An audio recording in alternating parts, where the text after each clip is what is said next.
Hello, you're with me, Lukman Haris, and this is The Marketplace. Today on The Marketplace, we'll explore an emerging investment instrument in the Malaysian capital market, exchange-traded funds or ETFs. And joining me on this episode to discuss that is Goh Wee Peng. She's the Acting Chief Executive Officer of AmInvest. Wee Peng, welcome to the show. Thank you. First of all, Am has pioneered Malaysia's first bond and equity ETFs. Tell us more about the ETF offerings that you have. Okay, currently we actually carry two ETF funds. Like you have rightfully mentioned, for Asian Bond Fund is our first ETF and the only bond fund ETF in Malaysia. And it's also the largest. I think the fund size now is about 1.6 billion ringgit. Predominantly invest in Malaysian government security, GII, which is the Islamic versions of government securities, and we also invest in a government guaranteed bond.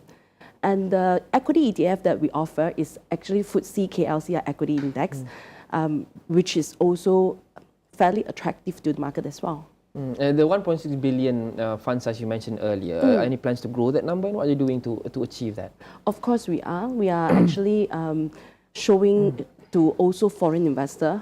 We see great interest from foreign investor, especially when the foreign investor wanted to actually have exposure to entire spectrum of government security market. Instead of them coming to our Malaysian market to buy physical bond and build the entire index themselves, so they can actually have exposure by buying into Asian bond fund and have exposure to entire, I would say, Malaysian government bond market. So besides, the so-called traditional investment instruments, why should investors consider adding ETFs into their portfolios? Good question. I would say that if you are an investor, you wanted to invest in a diversified portfolio rather than doing your own stock pick. Then you can actually buy into ETF and it can track the entire index for you. And for example, for bond, one lot is 10 million ringgit. So I would say not many people can actually have direct access to the market and have exposure on the Malaysia government bond. But by buying into ETF, you can actually have a full exposure to entire basket of MGS exposure. So in an increasingly volatile economy, not just in Malaysia, but in the region and also globally that we've seen, I think, for the past few years, what advantage do ETFs hold over other traditional investment instruments in this economic environment? Okay, let me state the easy example. Let's say you compare ETF to unit trust fund. What is the difference? The only difference, of course, other than it's exchange traded, the expense ratio, which is the fee charged for the fund, is largely much cheaper as compared to the traditional unit trust fund. You are talking about easily 5 to 10 times cheaper. So for investor, you actually can access to investment to the entire index or basket of exposure, and yet you actually get savings in your fee. And the saving in your fee, which means directly translate to your return. Yes. But generally amongst Malaysian investors, would you say that the take-up and the reception has been good for ETFs? I would say that Malaysia actually is actually lag and behind global. For example, in Malaysia, ETF market shares versus unit trust is merely less than 1%. So it's only about 2 billion, the total investment into ETF versus unit trust fund, which is like predominantly 99% of the market shares.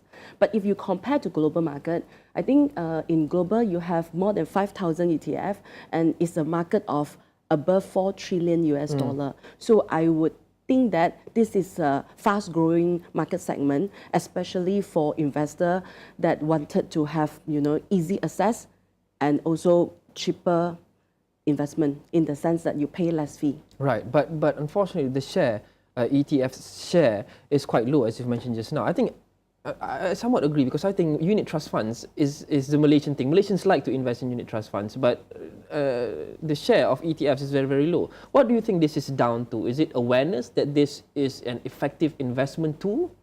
Yes, I totally agree with you. It's awareness, because when investor can only buy probably via exchange traded, which is you have to buy via online stockbroking, and probably the awareness is not there because a lot of investors may not know how to actually assess to invest in the ETF market. So we as a market player will have to play a bigger role to actually create awareness to ensure that all the retail investors know how to actually find a way to invest in the fund and understand the fund better. And that role to increase awareness, we'll talk about that after we take a short break. We'll return with Goh Wee Peng, Acting Chief Executive of AmInvest, to talk about ETFs. The Marketplace will be right back.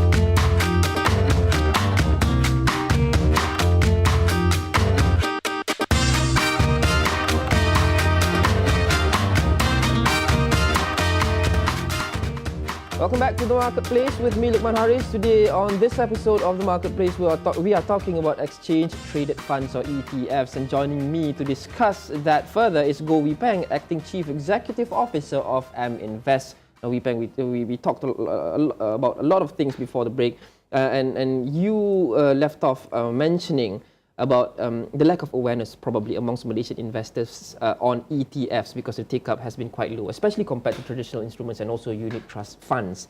So on AmInvest's end, what initiatives are you taking? What are you doing to help increase awareness that ETFs are actually an effective investment tool for Malaysian investors? We have actually come up with a full series of conferences and also educational sessions for investors to participate. And we also work very closely with regulators like Bursa and Security Commissions to also remove certain, I would say, red tapes to actually make the product turnaround time faster.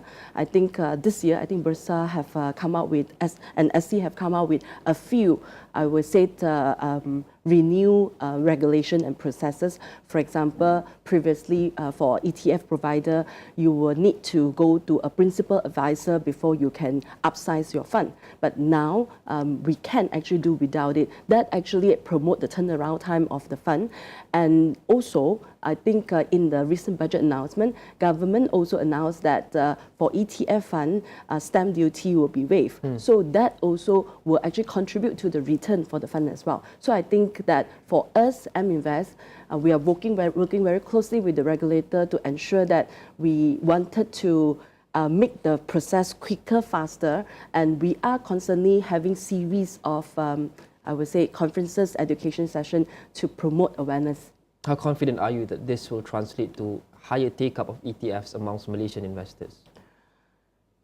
Yes, we are confident. Like I said, now consciously investors are looking at the fund expense ratio in the sense that if the performance of ETF is actually quite on par with the others unit trust funds available in the market, why would you want to actually pay a fee that 5 to 10 times more? Now, moving forward in this economic environment, specifically, where do you see demand coming from for ETFs? We expect to see demand coming from a lot from wealth starter, in the sense that I would say for a target age segment of 30 to 40 years old, when you have enough money to invest, but however, you find that your accessibility to the market is limited because of the market size is big, then these are the group of investors that will be good to actually invest their money into ETF.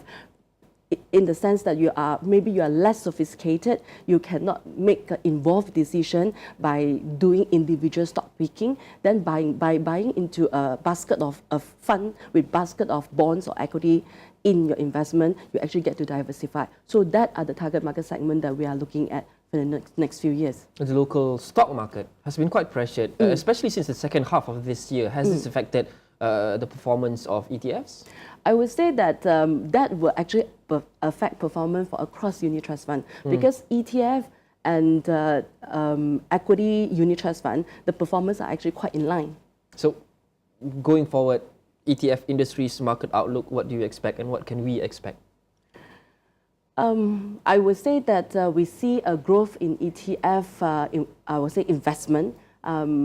Largely, I would say probably we see largely in bond and less so on equity because probably I would say local investor have actually direct access to probably our local market. So we expect to see there will be growth coming in for more sophisticated ETF product in the sense that leverage ETF or probably ETF that use derivative to actually enhance the performance in the sense that not predominantly the traditional ETF where it is, how to say, index tracking. But because we can also actually launch ETF products that which is actively managed and come with a lot more, I would say, the sophisticated element, derivative and also leveraging the fund. Thank you so much, Goh Wee Peng, Acting Chief Executive Officer of AmInvest, talking to us about exchange-traded funds, the state of it and what to expect going forward. And that's it for this episode of The Marketplace. Send us all your feedback on all our social media platforms, Facebook, Twitter and Instagram at 501 Awani. Download our app, as you can see there, available on Google Play and also the Apple App Store. And don't forget, you can also